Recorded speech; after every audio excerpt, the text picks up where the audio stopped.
Welcome to pen drive study. இன்றைக்கி நம்ம வரப்போகிற டிஎன்பிஎஸ்சி எக்ஸாம்ஸ்க்கான இம்பார்ட்டன்ட் பிடிஎஃப் கம்பெலிஷன் தான் பார்த்துட்ருக்கோம்.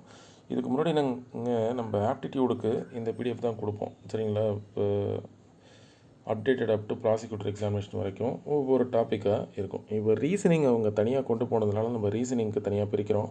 ஒன்றும் இல்லை, அங்கேருந்த ரீசனிங் கொஸ்டின் இங்கே காமிச்சிட்டு டிஎன்பிஎஸ்சியில் reasoning question plus additionally sub inspector and constable தேர்வு அப்படின்னு சொல்லி டிஎன்யூஎஸ்ஆர்பி போர்டு நடத்துகிறாங்க. இப்போ கூட சப் இன்ஸ்பெக்டர் எக்ஸாம் நடக்க போகுது.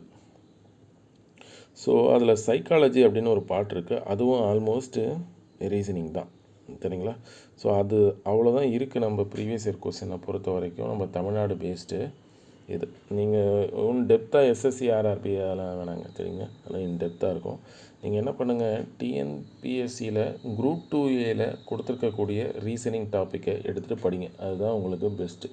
ஏன்னா இங்கே அவங்க டிஃபைன் பண்ணியிருக்கிறது ஒரே லைனில் அழகாக கொடுத்துட்டாங்க. என்ன சொன்னாங்க? Numerical, logical, dice, number series அப்படின்னு சொல்லி முடிச்சிட்டாங்க. இதில் டைஸு, நம்பர் சீரிஸ் தான் unique topic. But logical, numerical, அல்ஃபாலாம் அதுக்குள்ளே நிறைய டாபிக் இருக்குது. அதை நம்ம என்ன படிக்கணுன்றது அவங்க டிஃபைன் பண்ணவே இல்லை. பட் நம்ம குரூப் 2A மெயின் சிலபஸ் எடுத்து படிங்க போதும். ப்ளஸ் இந்த ப்ரீவியஸ் இயர் கொஸ்டின் பாருங்கள் போதும்.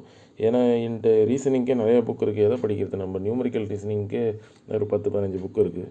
அதுக்கு நம்ம குரூப் 2A மெயின் சிலபஸ் படிச்சுட்டு ஈஸியாக முடிச்சுட்டு போயிடுங்க.